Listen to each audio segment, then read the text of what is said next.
संगमेश्वर, पुढे लांजा राजापूर.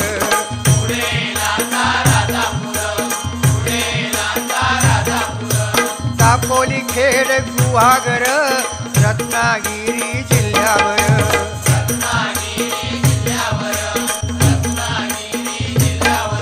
ओ गणपतीचे दिवस इले, सगळ्यांचा आनंद गगनात मावाना.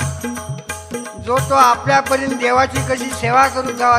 पूर्वी काय होता, आपले आजोबा वगैरे सांगत, त्या गणपतीची किंमत फक्त ₹1.5 होतो. आता खरा वाटायचा नाही, कारण दिवस भराले. आता तो